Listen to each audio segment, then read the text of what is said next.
Welcome back. I've got Dennis Holland on the line. Dennis, how are you? I'm great. Thank you. How are you doing? I am awesome. Really looking forward to this conversation. Right in my wheelhouse. I care too much. I shouldn't say too much, but I care very much about workplaces, and I want healthy companies. And you and your team are doing some amazing work. So, why don't you share a little bit about you? Okay. A little bit about me. I am a by trade, I have been a chief marketing officer for some really large companies I was about for about 25 years. So this work that I'm doing now is something very different from what I've done. I've always worked in like the fintech space and the financial services. But this gives me a reason to wake up in the morning because I feel that this is so important. Our work and what we do and how we do it can really help change companies from being just this culture of disconnection and detachment and all these things we hear about, moving towards a culture of true connection in the workplace. It's really important, and we see the stats. Gartner and all the other research bodies. Engagement is, you know, 7 out of 10 employees are disengaged. I think that might be a low number. It might be even more than that. And people, and we've seen it. And even with, the younger generations that are entering the workforce, they're looking at things and they're going, no, you know what, I'm going to go deliver food and deliver people and maybe do some social media work and cobble together 3 or 4 jobs to live because working in that siloed environment does not appeal to me at all. And Uh, I'm originally from Detroit, so I always warn people that I'm about to do some blasphemy here. And I say we need to retire Henry Ford and his design for work. It does not, it never should have been, in my opinion, applied right, to the office setting. And manufacturing, I get it. Assembly right. line, I get it.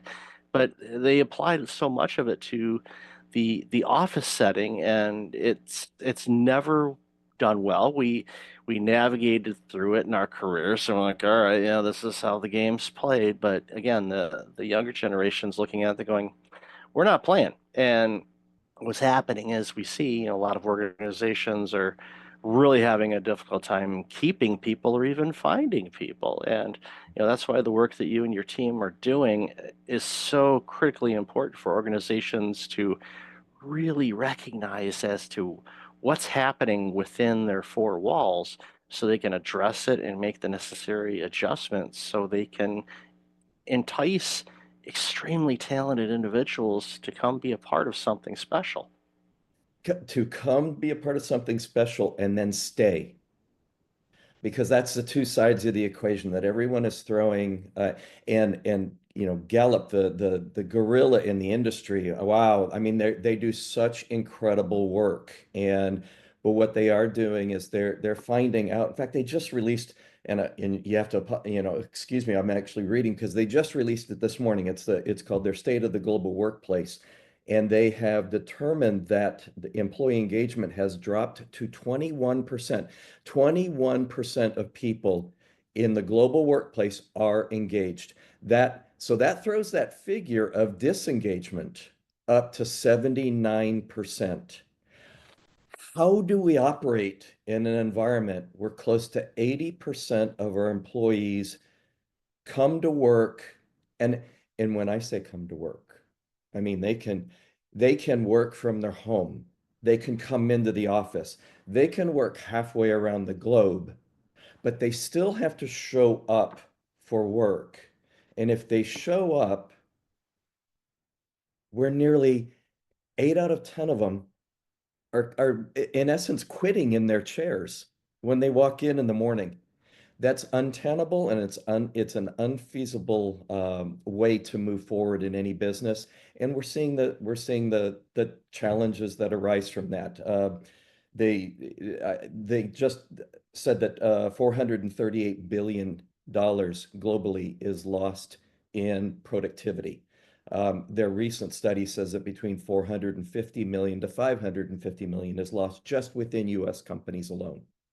That's a lot of money. We need to change the rules of the game, just like you said with the Ford example. Yeah, seeing those, and I saw that email come in this morning. I didn't open it yet because I've been on podcasts this morning, but I saw that and I'm like, so thank you for giving me the Cliff's Notes for those of us that remember those. Yes. Addition on that, it's like, yeah, don't use Cliff Notes. We'll know if you do it. Okay, let challenge accepted. Got a B plus on that exam. Shh, statute of limitations. Well, I didn't mention the class, so but it brings home a few thoughts. Number one. Uh, when you have billions of dollars of lost productivity, what that creates is a situation, and we've seen it with the stats, and a couple of stats that I share all the time, is 52% of online businesses that were launched in 2020 are gone now. So five Right. years, half of them, over half of them are gone. 52%, again, interesting that the stat number is the same, of Fortune 500 companies from the year 2000 are gone. So these are the 500 publicly traded most valuable companies on the planet, gone, half of them gone Mhm. in a quarter Mhm. century. And you go, how could that be? Well, what the work you do and the Gallup study screams why. There's so many different things, and all of them. They're the not feeling trusted at work, not being valued, not being heard. When 8 out of 10 basically people go in and they're, all right, I'm here, but I'm not. Right. What that does, it has such a huge ripple effect. Obviously, the billions lost in productivity. Secondly, the the products and services that you and I consume are crap because of this. And I'm not blaming anybody per se. I could blame everybody. We could point the finger and say blame. That's not going to fix anything. But when you got 8 out of 10 people not engaged at work, that means the quality of the products or services that are being made is diminished or suffers. So we suffer as a society because the stuff we buy isn't as good. I've noticed it, in products. I've noticed it sometimes in, organizations or work that people do for me.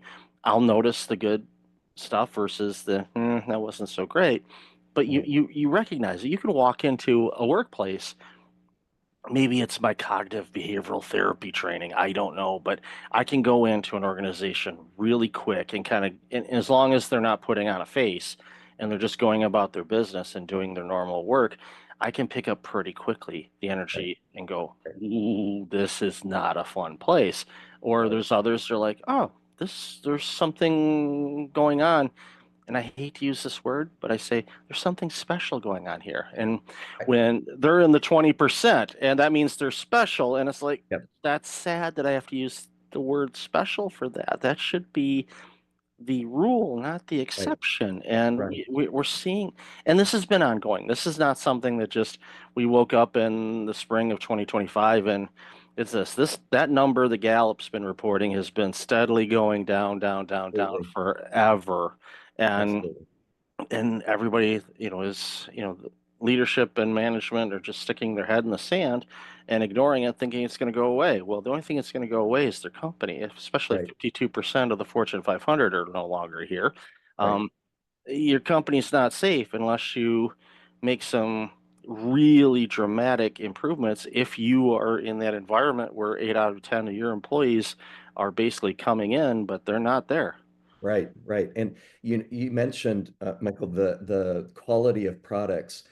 What is really, really important here, and it goes back to your assembly line analogy. Uh, what's really important here are the people that make up that company. So not only does the culture of today in a lot of organizations create this thing where they deliver not not the superior kind of products that everybody wants to, even the companies want to deliver the superior kinds of products. But if they have people who aren't engaged, if they have people who are watching the clock, if they have people who are actually actively looking for another job, you can't do that. And so really what's at stake here also, because you mentioned the societal impact, is actually this culture and this climate of this epidemic of isolation that we're also starting to experience. People feel alone. They feel left out there by themselves. They feel like there's really nothing good to look forward to. And so therefore we have this epidemic of isolation. And the US Surgeon General has written, the former US Surgeon General spent a lot of time describing the psychological impact of what's happening in the workplace on society. And that's that's why we do what we do. Our founders, and I have to kind of give backstory. Our founders uh, are two of the most renowned relationship experts ever. Dr. Harville Hendricks and Dr. Helen LaKelly Hunt. Dr. Harville Hendricks is the founder of imagotherapy. And so what he did was he spent 40 years in the clinical environment trying to heal the fractures between marriages. He wrote a book. He and Dr. Hunt wrote a book called "Getting the Love You Want." Just happened to be read by just a just this lady, just this woman. Her name was Oprah, and she had him on. She had him on her show. Then she had him on 16 more times. And what she did though was she didn't tell him. She brought in a couple that was uh, actively disengaged. She told him to do your methodology real time. And the couple walked away thinking, we're going to look at this entirely differently. We're going to try and heal our marriage. And that was the basis for her first daytime Emmy. We've taken their practice over 40 years, and I just joined the company about 2 years ago, and I was asked to take their methodology for building connected relationships and port it into the business environment. And that's what we've done. We've created a suite of offerings that help people move from fractured, disconnected, disengaged, disenchanted relationships. And I'll explain how we do that. We bring them from those kinds of relationships. We transform those relationships into connected relationships.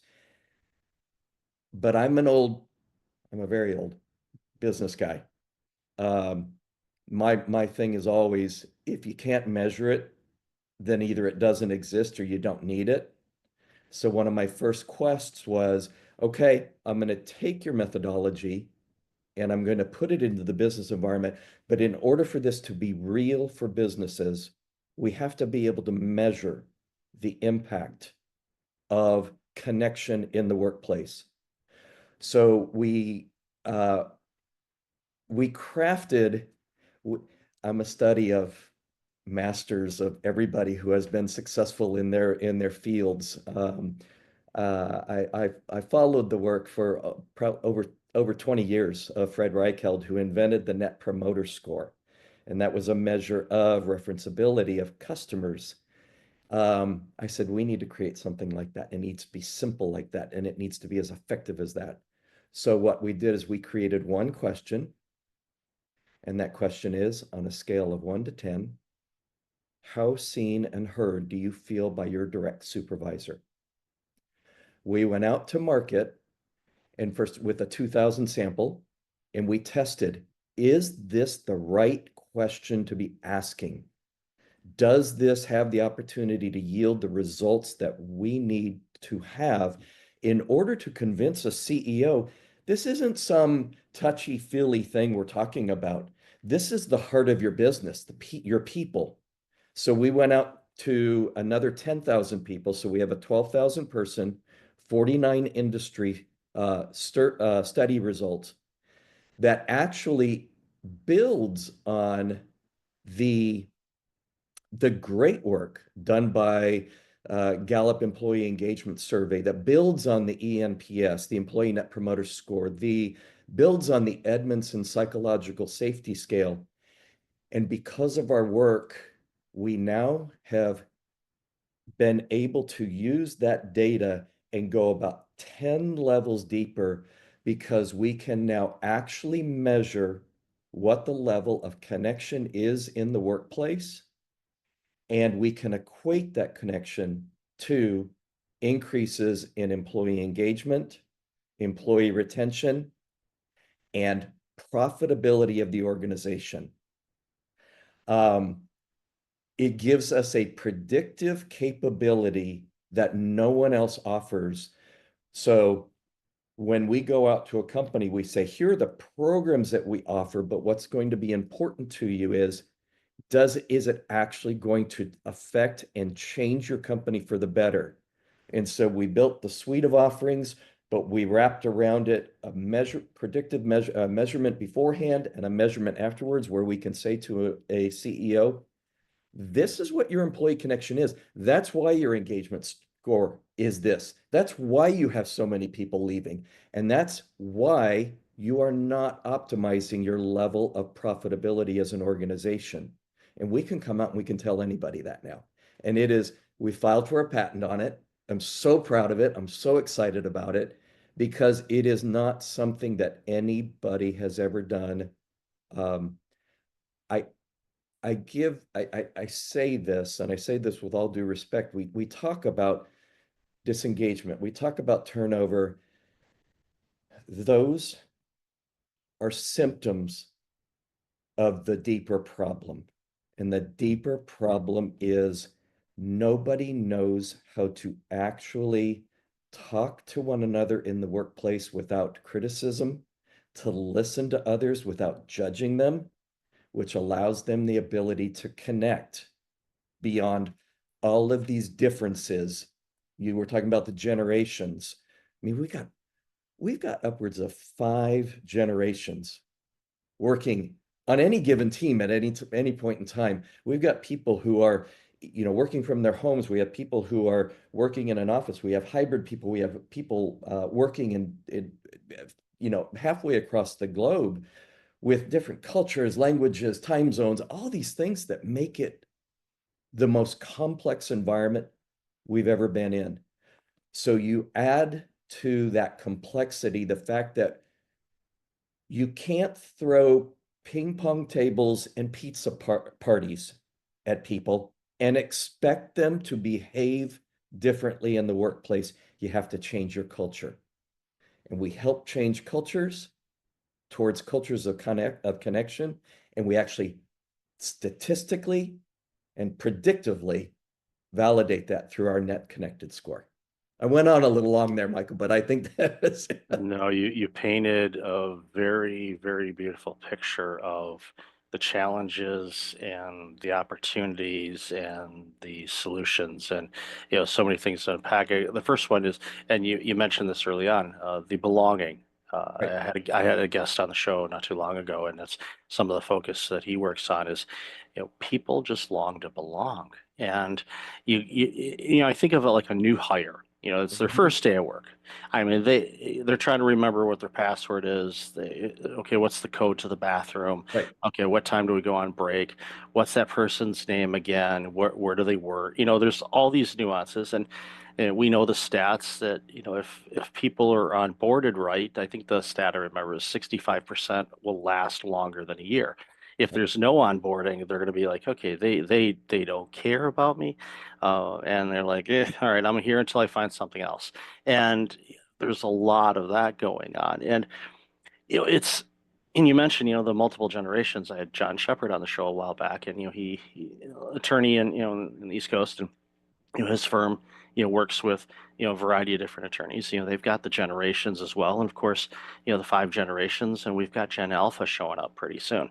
Right. So you're going to have 6 generations because the baby boomers still are contributing and want to. I had a couple people from Minnesota on not too long ago, and me being Gen X, being a little sarcastic as we tend to be, I said, you guys need to give up control. We will not do it. So that was the argument that we had back and forth. And I know they won't do it because my parents were baby boomers. So I was familiar with the dynamic. But I told him and jokingly, and jokingly, I was of course just joking, and I was like, "No, you still have something to contribute." And Yeah, I mentioned this actually. I was on an interview earlier this morning, and I don't think it's an accident. Sometimes when I do multiple shows in a day, where there'll be a theme for some reason, even though the right, guests could be completely different. But my advice to people is seek to understand. Understand the other person's point of view. Yeah, you might, for some reason, at the surface level, disagree with them, but try to understand why they feel the way they do. And if you have an environment where that can be shared without the judgment, and we, us humans, we like to judge. And there's an old show called, Here Comes the Judge, and that was a long time. uh-huh. And my grandfather used to call me the judge, and I thought it was cute at first, and I'm like, what was he meaning behind that? But I was quite the little diplomat when I was younger. I was very, things need to be in order, and this and this and this, where my other cousins were, free spirits and everything like that. And I've eased up over the years, and they've even noticed it when I see my cousins from time to time. Yeah. Like, yeah, you're a little lighter than you were as a kid. It's like, yeah, lessons learned, slow, but I learned them, I think. But when you go into a workplace, I think about my career and I think about the places that I've had the pleasure of working with and for. The ones, of course, that stand out, quite frankly, are the ones where I felt that I belonged. They Right, made me right, feel part of it. Now, we hear the phrase, "Oh, we're all family here," and some people go, "Yeah, that's lip service," and it's like, "Oh, what's the definition of family for you?" right, right, Because there are some people that go to work to escape their family, and that's a completely different show. But right. there, using like the Edmondson situation, psychological safety. You want to feel safe where you are, whether it's at home or work or at the market or anywhere else. When you're at work, you want to feel safe, so you Yes, can so you're not constantly on edge, like, okay, what's going right, to happen to me, and you can go about your business, do what you're brought in to do, create, have this environment where it's not, so rigid. But there are some amazing organizations that are quote unquote rigid, but are great places to work. The culture is amazing. They get great things done, but everybody understands, and if everything right, fits. right. But utilizing your brand new technique, and I love that it's tied to the relationship research, because that's what work is. It's That's that. relationships. It's like, It, yeah, we changed a couple phrases here, and I'm not trying to diminish the work because I know there's been some amazing work that's been done in it. But a lot of it's just like, okay, instead of arguing over where we go over vacation, what about new initiatives or right. projects or things like that? You kind of basically meld it into it, but yeah, the spice rack pretty much still has the same That's ingredients. the same. That's the same. And it's so funny. So much to say about bit, but because I'm a baby boomer, and so I get it, and I have millennials, and I have the whole gamut working on my team, and I have for many years. But you mentioned one thing, and you talked about human connection, and whether you are a baby boomer, a Gen X, um, Gen Z, it, the what is hardwired into us as human beings is a need for human connection. It is hardwired into us. And that, we live that out in our, in our friendships, in our, when we, our spouses and our partners, but we spend a third of our life at work.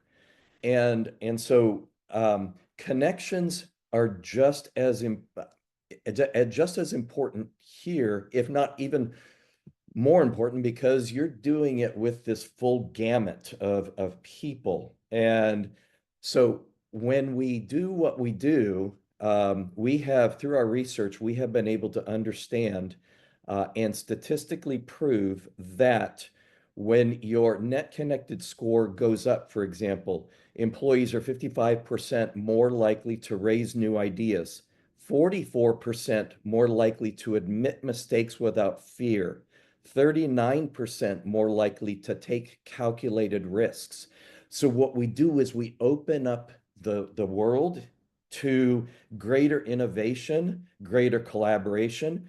We also can statistically prove that as your net connected score goes up, employees are at least 31% less likely, excuse me, to be looking for another job.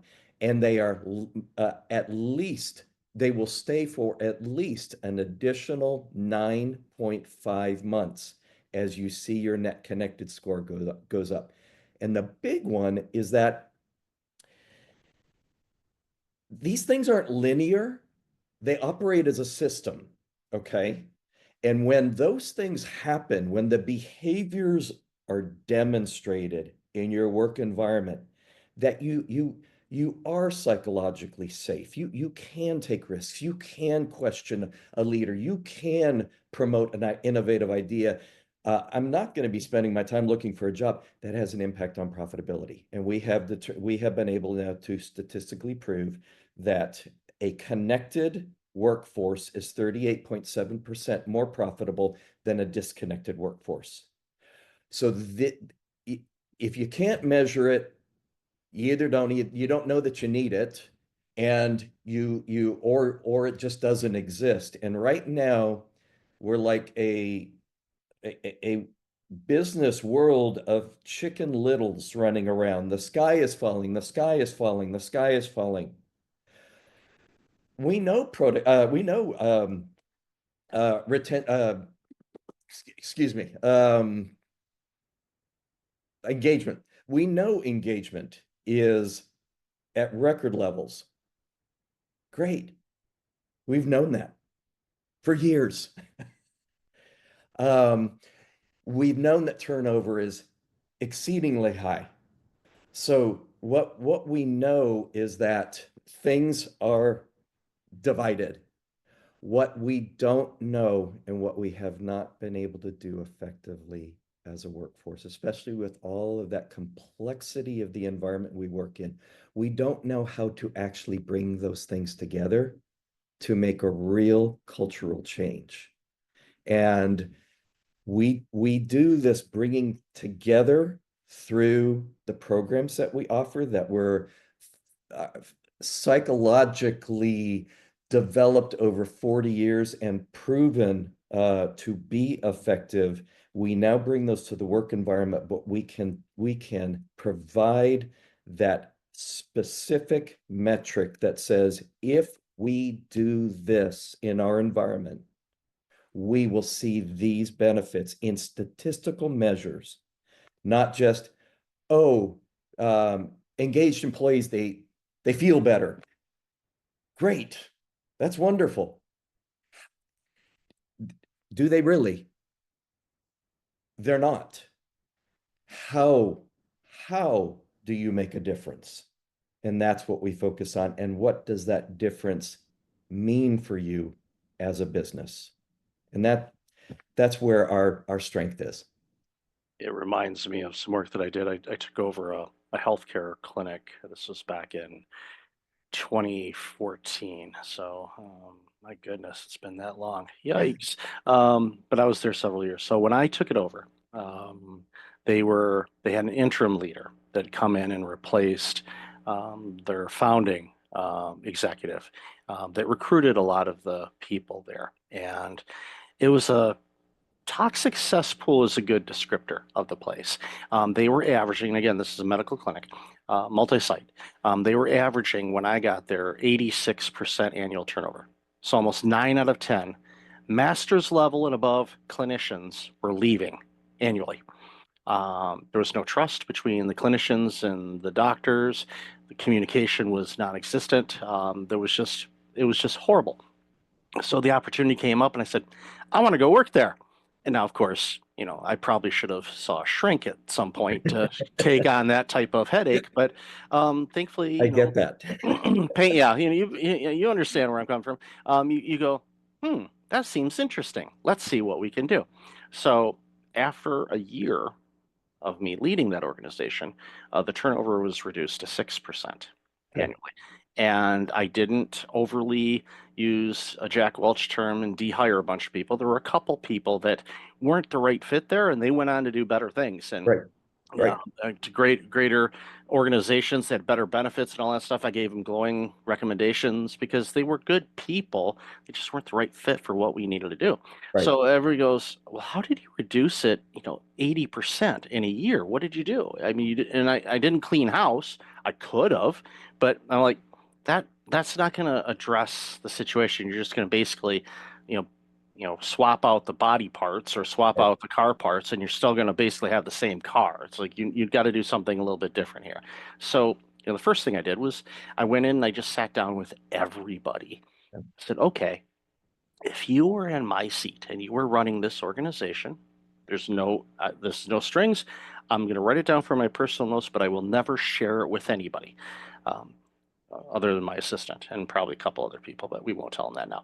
But I said, how would you run the organization? What would you do? What improvements would you make? What would you, because the word change always scares people, even though they Yes. want, they don't want to change, but they want things to be different.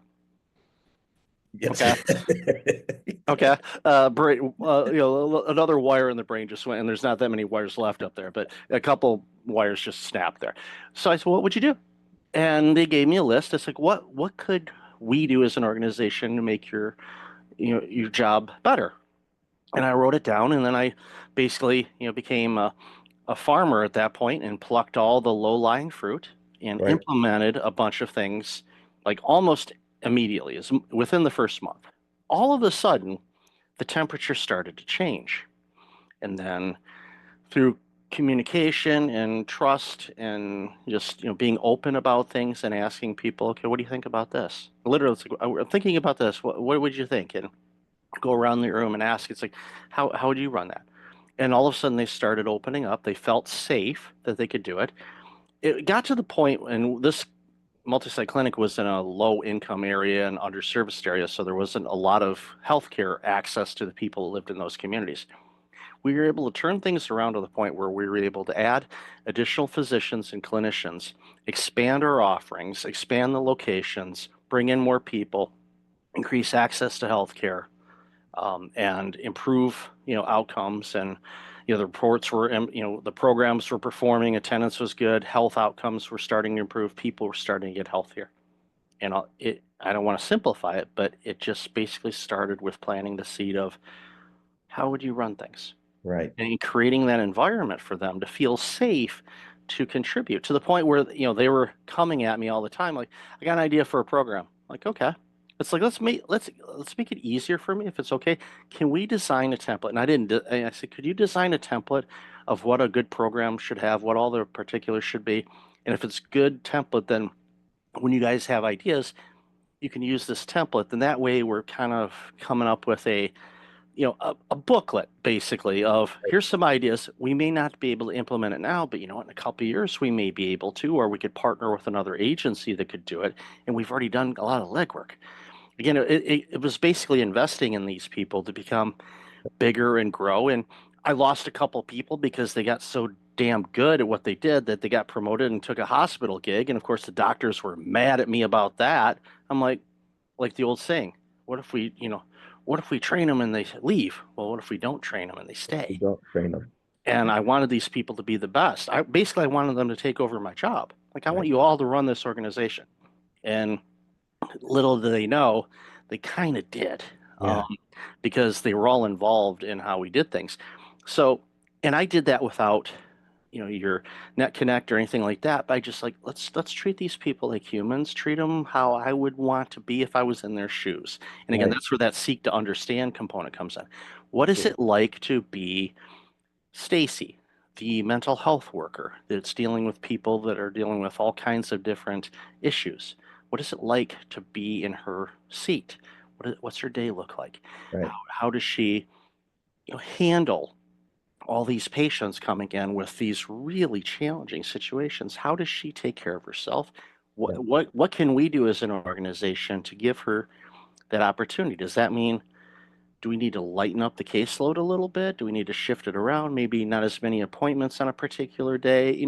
Really get granular on things. And when organizations do that, and they bring in the input of the people that are doing the work, it's kind of a lean technology thing in a way, is you bringing, who's doing the work? Okay, what are you seeing? What do Because you, they're going to see things that I'm not going to see. I'm right, not, I'm right. not in that exam room, thankfully. I don't want to be in there. Yeah, Bad yeah. enough when I got to go in there as a patient. I don't want to be in there with somebody else. That's why you do what you do and I do what I do. Uh, And, and I, I was going to say one of the things that you just said is actually it's been kind of a standard for me is when an employee does leave for a better job, first of all, if they leave for the better job, because I don't have an opportunity for them right now. To me, I take that as the hugest compliment because we put them in an environment where they can grow, where they can improve themselves, and where they can be their very best. And I love when that's happened to me several times, and I'm like, then you go. I want you to continue to setting someone up for success is one of the most important things a leader can do. The point though is you did in that environment what we can do on a scalable basis for corporations because not leaders don't come with the mindset that you had, the understanding that you had, the desire to make those people feel and operate at their best, at their peak performance. So, and what you did is even with your template, you created a structure to it. Um, what we do is we focused on a structured dialogue methodology that actually allows people, and it couldn't have been born out of the most some of the most important work done in civilization. It's following the Socratic method. It's a way to understand one another through questioning and answering in a respectful way so that you can gain a deeper understanding of either the topic or in our case the person that you're dealing with. And that's what you did, and that is outstanding.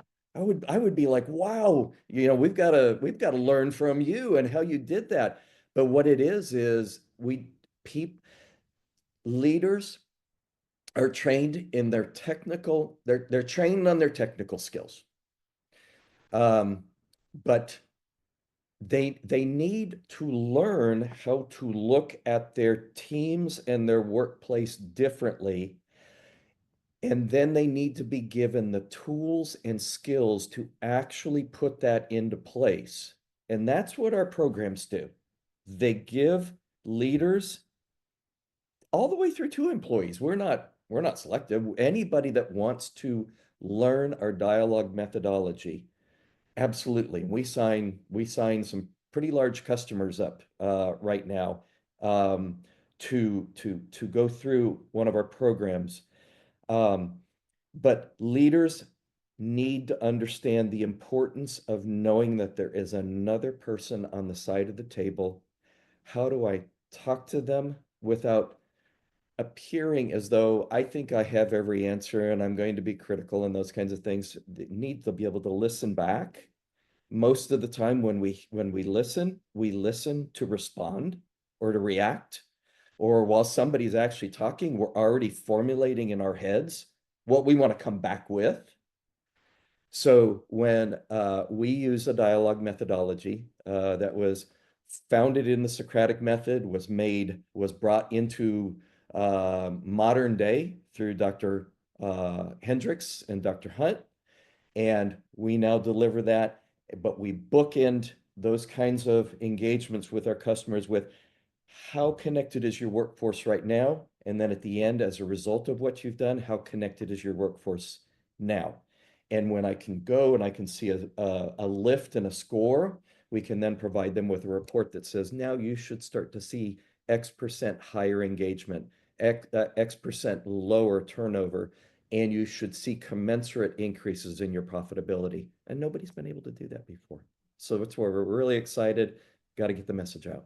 Yep, and that's why it's so important. The work that you're doing is going to make organizations healthier, which makes societies healthier. So, love this conversation. Where can people find out more about you and all this amazing work? You can find us at quantumconnections.com. And to find out and to download our Net Connected Score report that we just launched, you just add the slash NCS, quantumconnections.com/NCS. And you can download the report and you can see what bringing dialogue into your organization can do for you in terms of retention, engagement, and profitability. Because we've got to turn this crisis of disengagement into cultures of connection. That's what we do. Definitely have all that in the show notes. So, thank you so much for your time today and this very critically important to society work. Really love this conversation. So, thanks I, again. I love it too. Thanks for the opportunity.